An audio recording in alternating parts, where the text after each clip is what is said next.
Hello and welcome, everybody. Please allow us just a few moments for people to shuffle in and then we'll get started.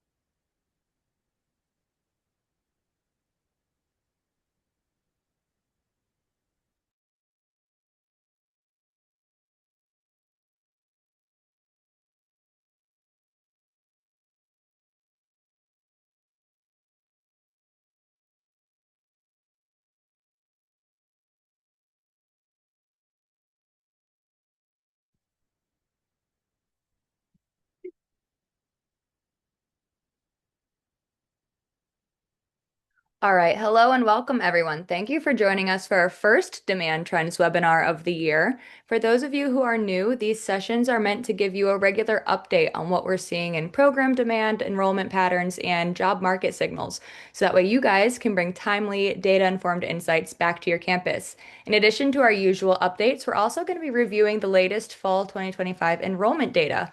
A couple of quick housekeeping notes. Today's session is being recorded, and we will send the recording and slides to all of you afterward. If any questions come up, please drop them in the Q&A box as we go. We will answer as many as we can during the session. We'll save some time at the end, and if we don't get to yours, someone from our team will reach out with you to follow up. With that said, I'd like to introduce our speaker, Bob Atkins, CEO and founder of Gray Decision Intelligence. Bob works closely with institutions across the country on program strategy, and he brings a practical perspective on how to interpret and apply these trends. With that, Bob, I will turn it over to you. Thank you very much, Regan, and welcome everyone. I do my best Robin Williams imitation, say good day, higher ed. So let's get into the details here on demand for higher education programs. I'm going to walk through 3 or 4 sections. First, I'm just going to give an overview of what a program evaluation system is. Then we'll talk about indicators of student demand and what's going on out there. Then we'll talk about employment. And finally, we'll share a program of the month. This month, we're doing logistics and supply chain management. And I'll provide a brief summary at the end, of course. If time allows, I'm also going to sneak in a little bit about what's going on with AI, and in particular, some tools that we have, which I'll cover at the end. So first, what's a program evaluation system? And for those of you who've been on my webinar many times before, I apologize, but I have to cover this each time. So someday the word gets out on all the different pieces that are involved in a program evaluation. The first is markets. Is there student demand for this program? Will employers hire the graduates? How intense is the competition for the program? Those are all market issues. Those issues in turn drive the margins for your program. What is the revenue, cost, and margin by department, program, course, and section? That's very important, not because you're a for-profit entity, but because those margins fund your mission. And the large, more margin-positive programs fund smaller programs that may be aligned with your mission, but can't stand on their own 2 feet financially. Then we get to academics, obviously a central issue. And we look at things like, do students actually pass the courses in this program? Do they graduate? Do they pass the related exams? And then finally, and most important, is mission. Ultimately, the decisions you make about programs are a function of your mission, not just the data that we can provide about the markets or margins or academics. As important, the process you use to make program decisions really drives whether you're going to be successful with them or not. There's no algorithm to tell you that this is the right program to offer or to shrink. You have to engage the right people, usually a very broad group of people, starting with senior administrators, right on down to individual faculty members. They have to have the right information, as we've talked about. They have to be given space and time to actually evaluate that information. We typically do that in a workshop. And then the oft-forgotten step. After you've done one evaluation, the process isn't over. You need to manage your program portfolio on an ongoing basis. And we would say once a year, you need to take a look, not necessarily at every variable, every program, but certainly at any programs that might have the opportunity to grow or ones that are questionable in terms of their survival. So that managed piece is very important to keep your program portfolio up to date. I will also say that you need a lot of automated data and software in order to do that efficiently. If you have to go out and manually collect data on all your programs, you're not going to be able to do this once a year. On the other hand, if you have the data and it's in appropriate systems, it's actually fairly quick to look at a program and see if the markets, margins, and academics are all still on track. So that's what a program evaluation system does. It's more than software. It includes a sound process for the evaluation of your programs.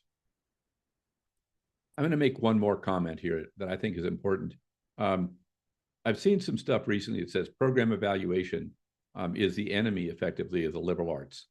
That should not be true, and it is not true when you use our data. Unfortunately, when you use most data about labor markets, the data is incorrect, and it understates the number of jobs available, number of different occupations that a person with a liberal arts degree can go into. This is not a small error. We typically see the error run to 100 times as many jobs that are really available versus the ones that are traditionally represented. The underlying problem is this obscure thing called the crosswalk between academic programs and jobs. And the crosswalk that's the default crosswalk is from the National Center for Educational Statistics. Little problem there. It shows about 5 occupations for a history major. When you look at, and by the way, on the site, it says this crosswalk is not based on empirical data. So you might ask, what is it based on?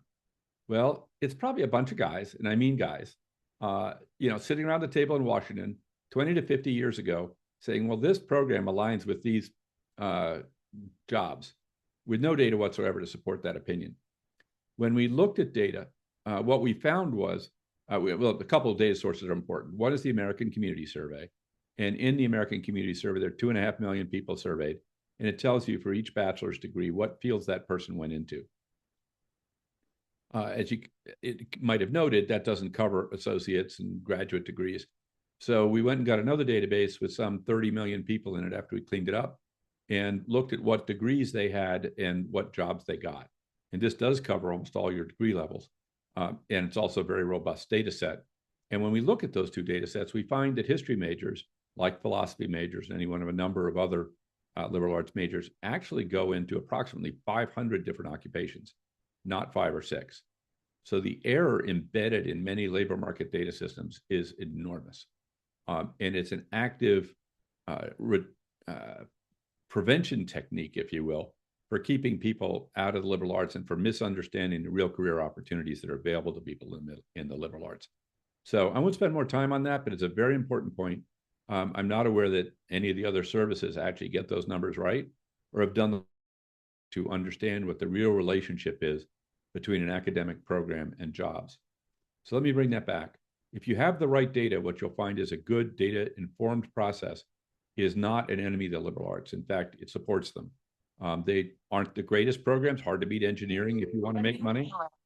But they do very, very well for themselves, and a person with a liberal arts degree will out-earn a person with a high school degree by $1 million over their lifetime. So the benefits are very substantial. Now, let's take a look at student demand indicators. We're going to start with Google search volume. This is important because Google is one of the few indicators that's actually forward-looking. It's showing us what students who are looking to go to school are looking at, and they won't show up and enroll for 6 to 12 months. It depends on the degree level. They'll typically, the higher the degree level, the further out they are from enrollment when they're searching on Google. So a PhD student might be 12 to 18 months from making up their mind. A high school student might be 3 months or a week from making up their mind. So this gives us that forward look. Just in terms of how to read the chart, the black bar is 2003, the medium blue bar is 2024, and the light blue bar is 2025. You can see we're doing pretty well here. Ahead of last year, every month up to June. June was flattish, and then it starts to fall out of bed. And at the moment, what we're at a 25% drop year over year in Google search volume. Now, that could mean one of two things. The first and most disturbing would be that the interest in going to college has dropped substantially. I don't think that's what's actually happening. The world of search has changed with the advent of AI, and many of these searches are now taking place on AI platforms that don't show up here in this pay-per-click world. So it'll be another year before this normalizes and we can really have a good sense of what's happening year over year. But keep in mind, that's what the data says. I'd just be a little careful about how to interpret it.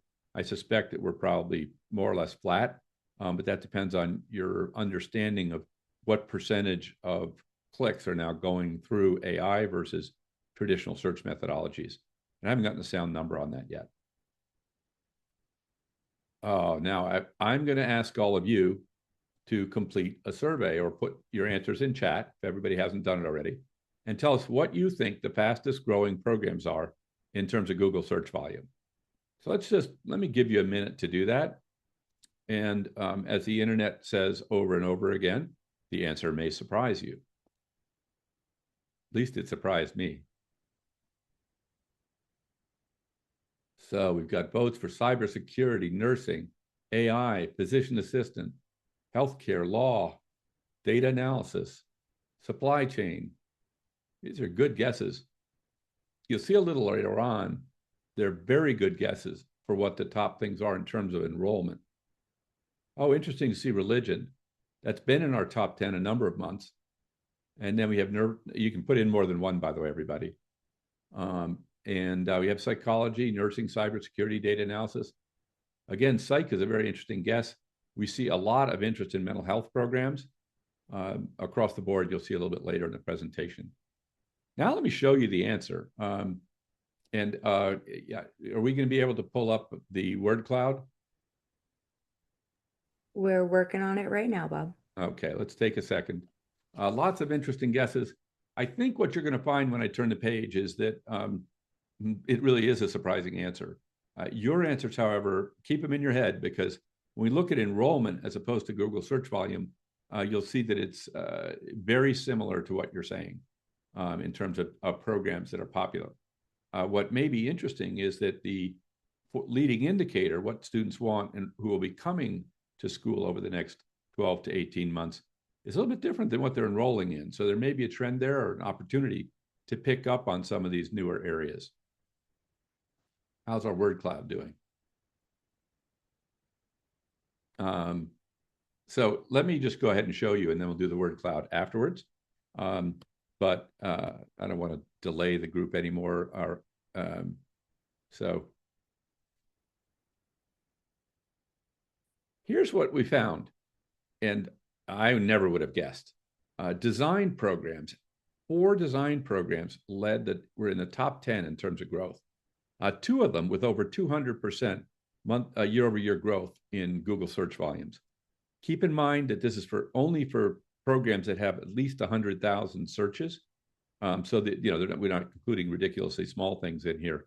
But I never would have guessed that design would make it. Not only did it make number 1, but we have 4 design programs in the top 10: modeling and design tech, game and interactive media design, web digital multimedia design, and fashion apparel design.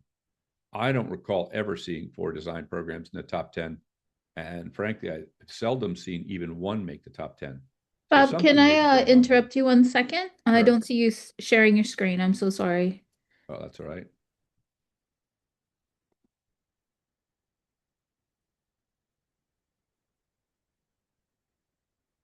Are we there now, Marianne? Loud and clear, or bright and clear. So as I was saying, you've got 4 design programs here in the top 10. That, in my experience, is unprecedented. We've got a number of others that with no particular groupings: astronomy, early childhood education, entrepreneurship, construction management, all over 140% growth. It's remarkable. Caution to all of you entrepreneurs out there: as an entrepreneur, it's very easy to be excited about. It's very hard to do. Aviation aeroscience, up 107%, and computer programming, up 95%.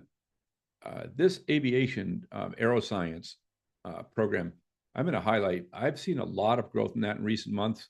If I went back 2 years, I would say there was it seldom made our top 10, and now it's very, very common. Also, that aerospace industry is now measured in hundreds of billions of dollars as we launch stuff into the sky. So it is what used to be sort of a dream in the future is very much here and now in terms of economic reality. And I think there are a number of folks who are onto that and interested in getting into that field. So if I were launching an engineering program right now, I'd probably aim at aviation aerospace, just because there's a lot of interest and relatively little competition still. What now we're looking at fastest growing search volume in terms of percentages, 3D modeling and design tech. We have music making the top 10, dance, recording arts, and drama and theater. So we've got 5 arts programs making our top 10 list here for December. That surprises me. So very different than the year-to-date results for 2025. In December, we've got arts leading the pack. So I, again, find this very interesting. I would never have suspected that arts would make it, given all the pressure for going into programs that have known outcomes in terms of jobs and wages. And, people are always looking for more jobs and more wages. I was interested, though. I had an opportunity to talk with a creative arts school, and I was asking what their dance majors did and whether they had trouble getting jobs. And much to my surprise, they did not. Their dance majors are getting jobs working for online game companies who need dancers to illustrate the physical motion so that they can create the AI simulations of those motions. So the internet economy is creating some interesting opportunities for the creative arts. That 3D modeling and design tech also could play into gaming. So again, a new sort of thing. Recording arts tech, drama and theater arts general also growing very fast. We've got American Sign Language, sterile processing tech, perfusion tech, pharmacology, and then finally construction management. All of these growing over 50% year over year. Now, we got a little bit more good news here. The cost per click in Google dropped a little bit. This may be because, again, of AI and people shifting some of their budgets and spending, and that would diminish demand. That would, in turn, drive down prices on the Google platform. So we're at about $15 a click now, down substantially from last year. Let's take a look at fall enrollment numbers. These just came out. These are hot off the presses from the National Center for Education Statistics. Excuse me, that's not correct. From the National Student Clearinghouse. So fall enrollment numbers, community colleges are up 3%. 3 years in a row, we've got growth here. What a relief after years of single and even double-digit declines in community colleges. So we're up 3% again this year, almost 5.5 million students enrolled in community college at the certificate or associate level. What's growing in the programs? And here's where your guesses start to look really good. Do we have our word cloud? Yep, we'll re-show it. We did show it a little bit earlier, Bob, but we'll show it again. Okay. Yeah, because I think you'll find your guesses were right on target. So if you want to take a second, I'm not seeing it. I'll stop my share. Getting ready to share, Bob. Thank you. So AI, yeah, it should be, but it ain't. One of the top programs. Cybersecurity, see how we did on cybersecurity. That usually makes this list. I'm a little surprised. Probably a level issue. So anybody get, yeah, no, we didn't do so well against this list, but we're at the associate level and certificate level. So let's take a look at what did do well at the certificate level here, and then we'll flip and you'll start to see some of those programs come back. Criminal justice led the pack with 29% growth. Yes. Sorry to be going back and forth here, guys. I apologize for the delays. All right. Criminal justice and corrections up 29%. Legal, paralegal up 21%. Then we went into a stack of career and technical education or CTE programs. Fire science, firefighting, HVAC, and electrician all up over 15%. And auto mechanic tech also up over 11%. So very healthy growth in the CTE. Those are really big CTE programs too. We have general studies, early childhood teaching, and then 2 healthcare programs, which surprises me. I would have thought there'd be more: nursing assistant and allied health. Now, as we look at associate programs, we've got a very different picture here. At the associate level, healthcare really dominates the list with 5 programs growing over 15%. Allied health, rad tech, let's see, ultrasound tech, medical records tech, and radiation therapy tech. Then we have a couple of CTE programs, HVAC, an architectural technician, as well as aircraft maintenance technician. This is a really good program, by the way, if you happen to have a spare airplane lying around. There's a shortage of airplane mechanics that's pretty severe, and it's likely to get worse as many mechanics retire. And I was being a bit facetious about the plane, but there are aviation companies that will give planes. They're in such a need of plane mechanics. So you can get those donated if you have the space and are willing to invest in that. Bachelor's and master's level, again, we're up. It's a relief to see that growth. There is a hidden thing behind this that may be of interest to all of you. The fastest growing sector in higher ed is students under 18. So it's dual enrollment, high school students enrolled in college. And that accounts for, alone would be account for the entire 1% growth. So a segment's growing quite rapidly. So if you're not, very involved in that, it's probably worth taking a look. It's a very fast growing segment almost everywhere in the United States. The economics of it vary substantially. Regan? Before we get off enrollment, we actually have a question and a statement from a couple of people in our audience here. Regan, you want to answer those questions? Yeah, so quick question for you, Bob. Is enrollment cliff still a valid term, or was that a mistake in data interpretation? You mean the demographic cliff? I believe so. Regan, yeah. I'll do a little dog leg on that. Probably the worst piece of analysis I've ever seen. That's maybe a little unfair. Let's just take it apart.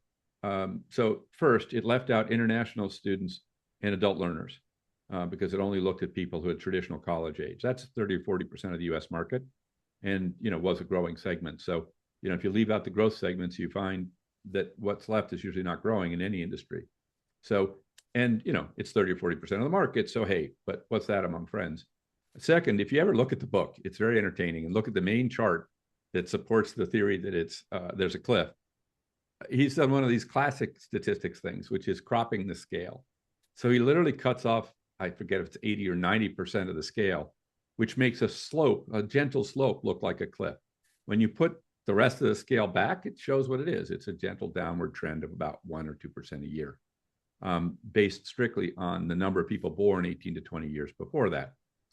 The third problem is that the number of people born 18 to 20 years before a given academic year has a very weak correlation with the change in enrollment in higher ed.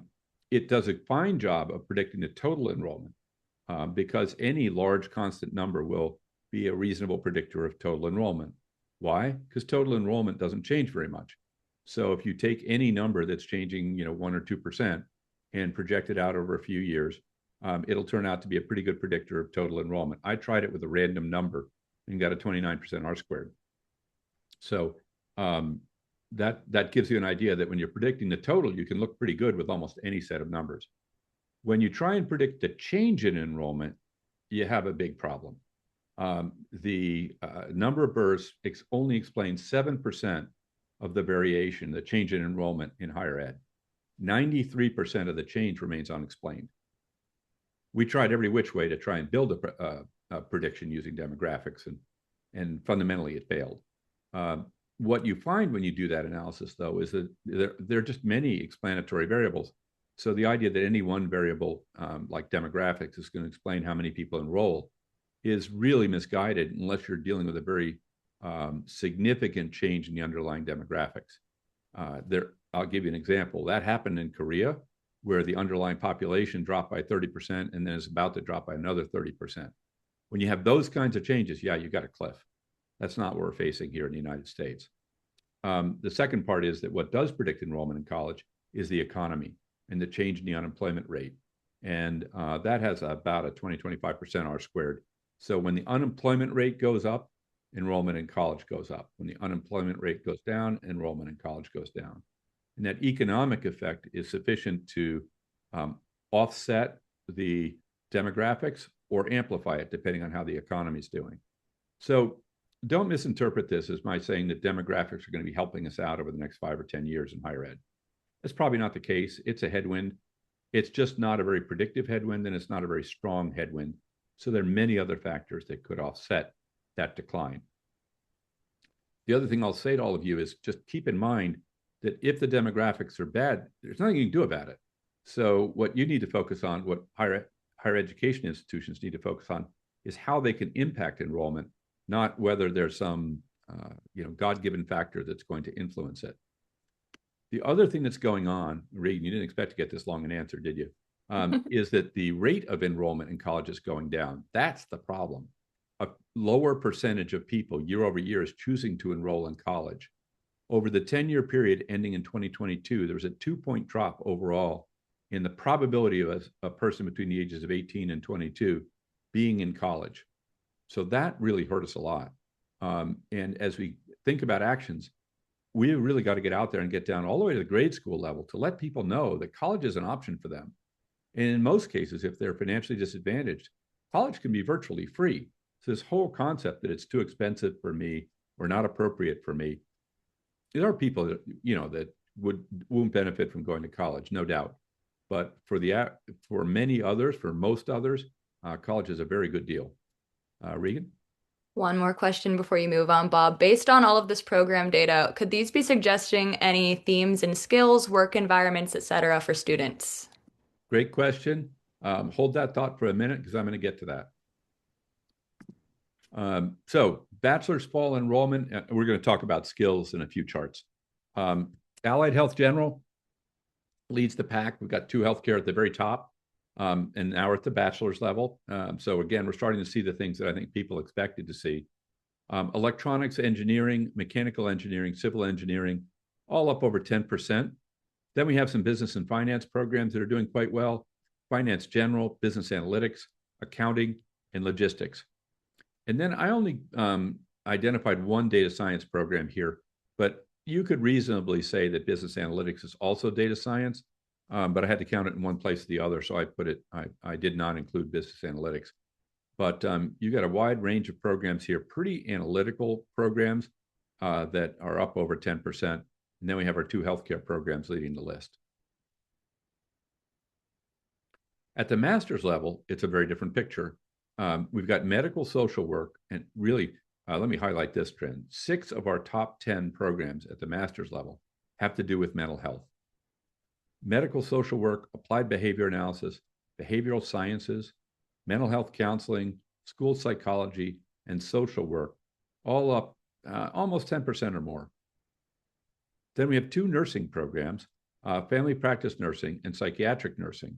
Notice I could have put psych nursing in the mental health category as well. So that would make us 7 out of 10 that have to do with mental health at the master's level. So very popular growing fields, anything really to do with mental health. Financial analytics then and library and information science round out the list. Let's take a quick look at international demand. And I'm not going to ask you to guess what's happening there because you'll get the answer. All of you will know, and you'll get the answer right. It's down. This number is actually optimistic because of changes in our database. It would suggest that it's only down 21%. That's really not the case. When you take out China, it's down 45%. And China's relatively new in our database, so that number is growing, not because the demand from China is growing, just because the data's new in our data set. So this number, if you excluding China, is down 45%. This is costing higher ed. Did a rough back of the envelope calculation, about $4 billion a year. So it's a very serious hit to the financials of our institutions, particularly in graduate engineering and computer science programs. As we look at the fastest growing programs year over year for international, we've got strong interest in psychology, biology, business, engineering, and this is all at the bachelor's level, economics, allied health, more engineering, as you would expect, mechanical engineering making the list, and then computer science and information technology. When you look at the master's level, the first thing to notice is we only have 2 programs that are ahead year over year. From there on in, it just gets worse and worse. And we've got psychology that's up substantially and engineering up 13%. After that, we're down 1 to 20% in finance, electrical engineering, biology, linguistics, health sciences, public health, artificial intelligence. And keep in mind that these are the fastest growing programs. So everything after this is declining more than 20% year over year. Now let's look at demand for non-degree programs. This has been a very popular topic over the last few years, looking at certificates and other non-degree awards. What we use to track that is Coursera, which is kind enough to tell us how many people have enrolled in a course since the inception of the course. And they've had 4 million learners on the platform since 2012 when they started up. Now, what we do is we take that number at the end of each month, we subtract the prior month total to understand what's happening on a monthly basis for each of their programs. And what you find is a pretty heavy AI focus, AI for everyone, introduction to AI, machine learning with Python, and what is data science. I saw one of you did guess that the fastest growing programs would be around the AI. Not true at the program level yet, because the programs, there are not even that many programs out there for AI. But when it comes to interest on Coursera for people who are taking individual courses, that interest is large and growing. Then you get to things that are adjacent in a way to AI, which is foundations, data everywhere, all the tech and data things, tech support fundamentals, introduction to data analytics. This could lead up into AI as you begin to get more sophisticated with the data analysis, foundations of user experience, and a crash course on Python, which I probably should take. And we have one other, project initiation. Keep an eye on that because project management is going to come up again later on in the presentation. Fastest growing skills. I mentioned it was going to come up later on, and here we are. The skills that people are going to Coursera to acquire. Number one is project planning at 55% growth. Growth. Number two in terms of growth is project management, up 33%.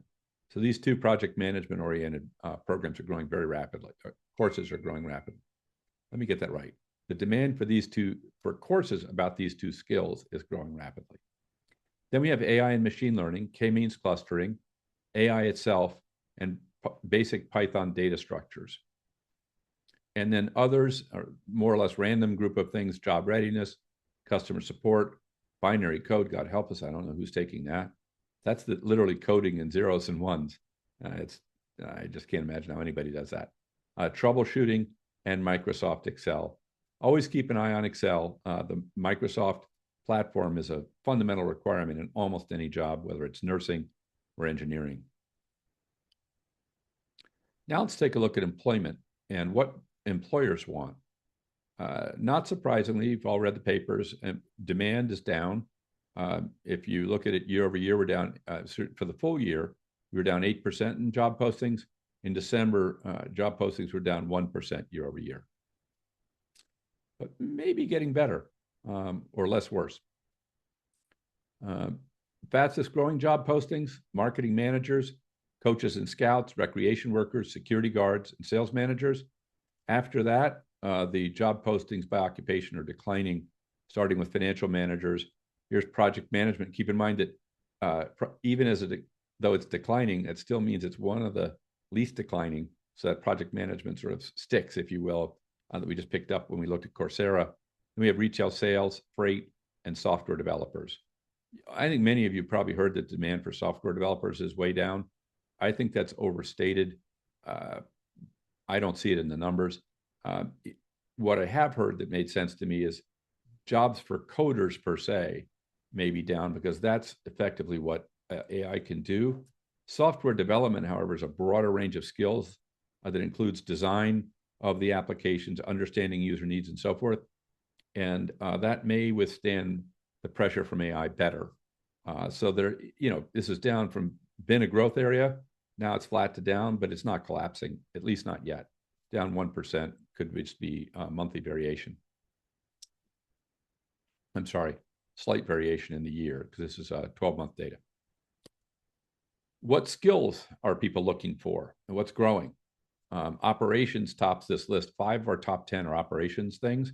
Operational efficiency, operational excellence, business operations, automation, and account management. Software and tech win 2 spots here, Python and agility. And then we have a few others, analytics, regulatory compliance, and safety standards. So what do people really do? This is where I mentioned that people do a lot more than we think they do. So if we had a conception that allied health graduates just go to work in hospitals, not really true. It's not wrong, but they do all sorts of things. They're going to over 750 different occupations. The first few jobs after graduation, the first 4 jobs a person might hold, include medical records and health techs, medical and health services managers, human resources specialists, general and operations managers could be in a hospital or anywhere. Some go into physical therapy, some become managers, a bunch become sales managers, some become registered nurses, some become administrative assistants, and still others go into project management. Again, a theme running through all the data this month. So just remember, people don't do what they're supposed to do. That shouldn't surprise us, but it's very true. They go into they get a degree in one thing, and they apply the skills that they've learned in that to all sorts of different fields. Now let's take a look at one program in particular, and we're going to look at student demand, employment, competitive intensity, and degree fit for logistics and supply chain management. The way we do this is we rank all 1,500 programs on several variables, obviously a total, but on student demand, employment, and competitive intensity. And these are all color-coded, so green is good, red is bad, and they're percentiled. So each program on a given metric or group of metrics is compared to every other program in our system. That's about 1,500 programs that we carry in our system. So if you're in the 98th percentile, as is mechanical engineering for student demand, you're one of the top 30 programs for that particular metric. In this case, let's take a look specifically at what's going on with logistics. And you can see it scores very high, 98th percentile, little weaker on employment, and pretty good, 85th percentile, but not as strong on competitive.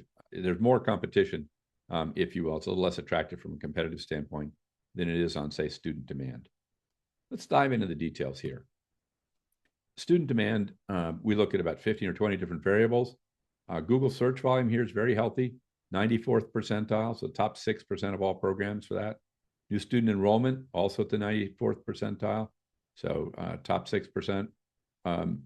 As we look at the total number of completions, we're at the 96th percentile. And I'm going to focus on one other number here. Online completions by in-market students. It's at the 98th percentile for that. Now, let me unpack what that is. As you all know, there are online students in every market. Unfortunately, they're not reported in every market in IPEDS. They're reported in the home or headquarters location of the institution. So all 30,000 completions at the University of Phoenix are reported in Phoenix. Approximately 95% of those students never set foot in Arizona. So it's very misleading. In Phoenix, it looks as though there are lots of graduates in any given program, and everywhere else, it looks like there are fewer. And when you compound that by the other major online players, those online completions by in-market students can become very substantial. So that's what that is.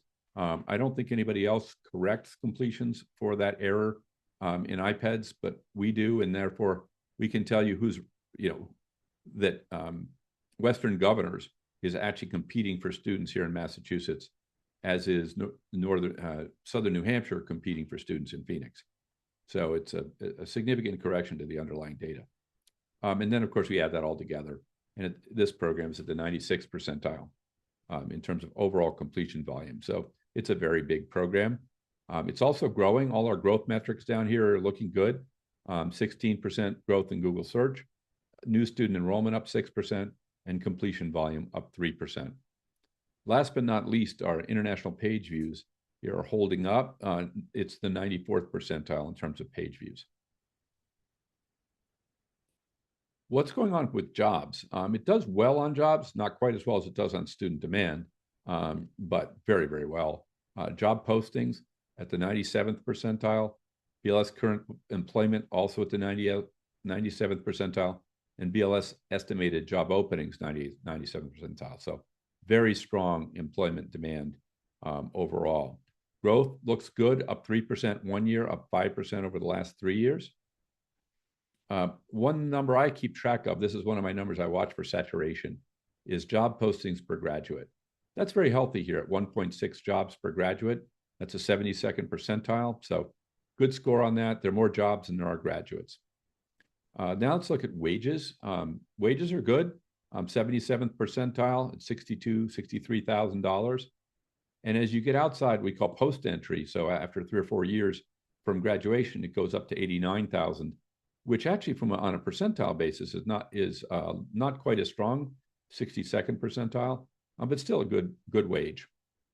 And if you get a master's, it goes up substantially to $119,000, $120,000 a year. I'm going to point out a couple of things here that are worrisome. We still have a pretty strong slug of underemployed graduates. 41% of graduates in this program are going to end up doing something that doesn't really require a degree. And actually, many of them are going to go into a field besides supply chain. Only 17% of supply chain graduates actually end up doing something that's directly related to supply chain. Just skip ahead here. Competition for students. We've got 161 campuses that offer this program. That's not great. That's the 6th percentile in terms of attractiveness. So there are very few other programs where they have quite that many campuses with graduates. The change is up slightly. So we've got new entrants here, 13 new entrants. Again, not a great thing from a competitive standpoint. Median program completions are healthy. There are 13 completions for each at the median for all the programs offered out there. The average you see just above that is 34. So that gets skewed by a few very big programs. But if you think about, you have to remember that these are completions, not students. So that 13, when you think of it being people being in college for 5 or 6 years to get a degree, that's around 65 to over 70 students in the program. Regan. On supply chain, is there any data that indicates that some institutions have significantly more underemployed graduates? I'm not sure how that varies by institution.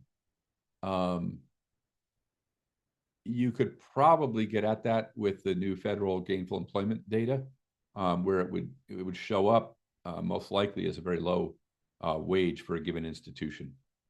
We're in the course of pulling that data into our systems. It's a great question. I don't think anybody directly keeps track of that. Now, then we just go to national online. We've got 51 institutions offering this online.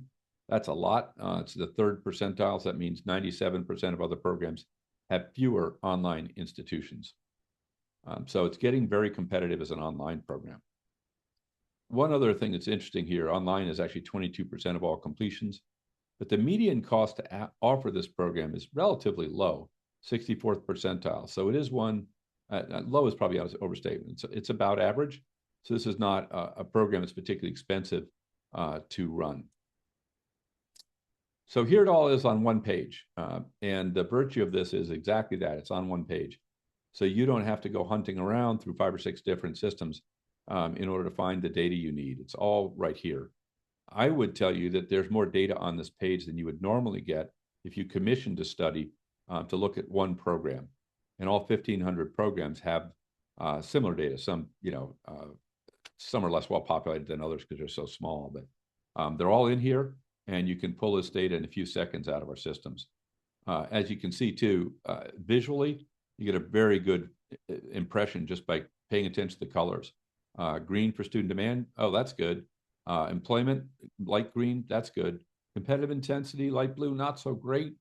And then my eye quickly then goes to the pinks to say, what do I need to watch out for with this program? And I might be concerned about the long-term growth estimated by BLS. That might worry me a little bit. I might look over here at campuses with graduates, and I think I would appropriately see with all these pinks that if there's something to worry about with this program, it's competition. Student demand and employment are very strong. Let me summarize for you. In December, Google searches for academic programs fell about 25% year over year. I believe that's probably the result of the shift to AI search, not a fundamental change in interest in higher ed.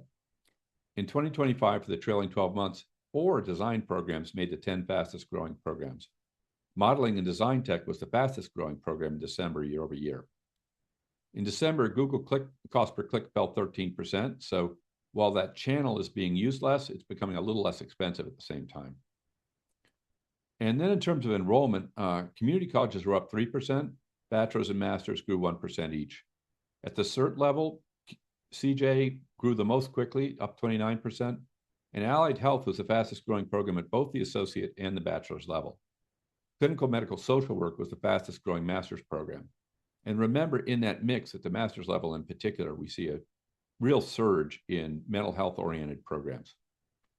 In December, job postings fell by 1% year over year. Overall, in 2025, they were down 8%, so that 1% fall is actually an improvement over the annual results. And demand for bachelors in logistics or supply chain is strong. There are good job opportunities and a whole bunch of competition. Let me now shift gears a little bit. We have 15 minutes left, and I want to show you something else. Now, those of you who aren't interested in AI and what can be done in higher ed, with AI in particular, I'm going to show something for tutoring here, as well as for career support. This is screenshots from the system we built. We call it COCO for College Companion. And now we're looking at a tutor. So in this case, the student is asked, when are the exams for this program? And the underlying AI has been fed the syllabus, so it knows when the exams are, and it can tell you what the content is and what week those are going to be. You're going to see those exams. It also answers questions about grading. So the homework is going to be 15%. Quizzes will be 10%. You can see below we've got prompts or other questions you might want to ask the AI.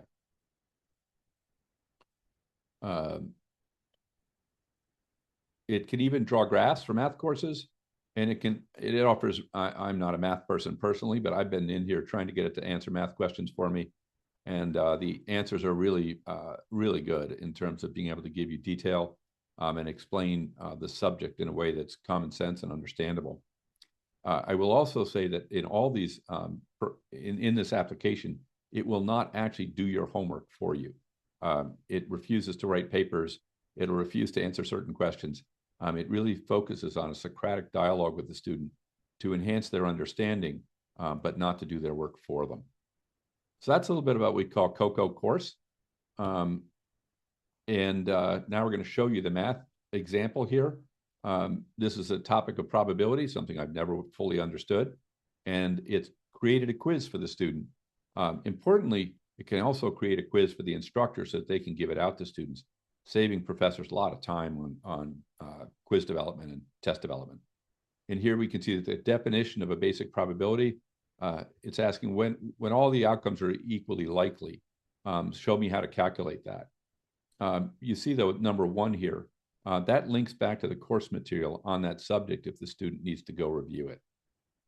And so forth. It's got 2 other questions about probability. Importantly, there's visibility for the professor into the areas where their students are studying and having problems.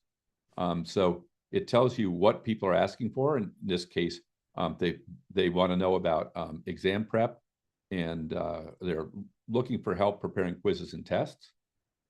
They want concise core information about fundamentals and succinct summaries of information, particularly when they're getting ready for exams. So they want very distilled information. High engagement with ER nutrition, focused, this is because it was from a nutrition course, specifically in the context of emergency room nursing. And they want fundamental knowledge, deficiencies, and so forth. The point of this is that the professor can get a summary. We're thinking we'll do this once a week, but honestly, we could do as often as people want, of what students are getting confused by, what information they need, so they can adapt their teaching to address areas that are giving their students trouble. It's also true that they can dig in if they choose to and see how the AI explained the answer and do 2 things. 1, make sure the AI was right. And if they're not, you can give feedback to us. The system does that automatically if you put a thumbs down next to a response. But also potentially get ideas for how to explain the subject better. If the answer that the AI gave was one that satisfied the student, that's a hint to the professor that maybe that's a clear way of explaining the problem. So that's a little bit about Coco, the course advisor. And now let's take a look at Coco Careers, which is essentially a career advisor in a box. And it knows it's informed by our labor data, which is very important. Because remember, most labor data doesn't tell you all the jobs that are available, and it's off by a ratio of 100 to 1 in terms of the number of occupations a person might go into. This is building on top of the data that we get from the census and from those 30 million alumni records. It's also can be linked into what's going on in career services, where that's letting students know about an upcoming career fair or sharing their profile with the career services group. Here you can see a conversation starting out in that step with students about what is it that interests them. This student says they like to know what makes people tick. That we're forcing it to conclusion here, but the system is asked, what is it that sparked this interest? And the student's saying, I wonder why violence is so common. And it's starting to say, is there something here about conflict resolution or how positive social behaviors develop? And then the student rushes it, if you will, and says, yeah, that's probably interesting. But now they want to know specifically about jobs. And it's going to take them to our jobs helper. And here are the jobs. In this case, the student's actually an anthropology major. And what it's giving them is the top 100 jobs for anthropology majors at entry level and the wages for each job. And then post-entry, that's 3 years out. What are those same people doing? And we were entertained. This is developed by a woman named Lorelei. And Lorelei actually is an anthropology major. And now she's a software developer. And there you have it. On our list for longer term jobs, software developer is actually one of the top 10 jobs for an anthropology major and pays very well. Once you've figured out this might be a field you want, then it drafts a resume for you, summarizes your education and background, and tailors that resume to the particular job you're interested in. While you're thinking those things through, you can see a day in the life, whether that's an agenda for the day or a video about a day in the life of a chemist in this case. And the feedback so far has been very positive. People are comfortable asking dumb questions. I know it's only a machine, but it at least seems like it cares, and it's infinitely patient. It will talk to you as long as you want. And it's non-judgmental. It does a good job of making complex topics simpler, and it's a study partner who never sleeps. We all have to keep in mind when students really do their work, and it's often after midnight when tutors are just not available. You can see this final comment, which we love. It's not just a tutor, it's a companion for learning. So between these two apps, there's a lot of strength, I think, in the interaction between the AI and the individual. You should also be aware there are a lot of safeguards so that the AI students don't form romantic relationships with the AI. There are barriers so that they can't, insert code. It's secure and it's private. So what interactions they had with it are kept to them. So that's all I have for today. Thank you all for staying, and please let me know if you're interested in either our Coco or our upcoming webinar series. So we have a couple of them coming up for you. Let's see, let me take you to those on deck.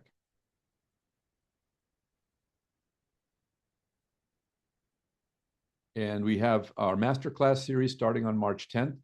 We'll talk about myths and realities in higher ed, market demand for academic programs after that on March 17th, program economics and how to look at it, March 24th, predicting program size on the 31st, and innovations in academic program evaluation on April 7th. And of course, we'll have the demand trends webinar again next month on February 26th. Thank you all, and I hope I'll see you on our next webinar.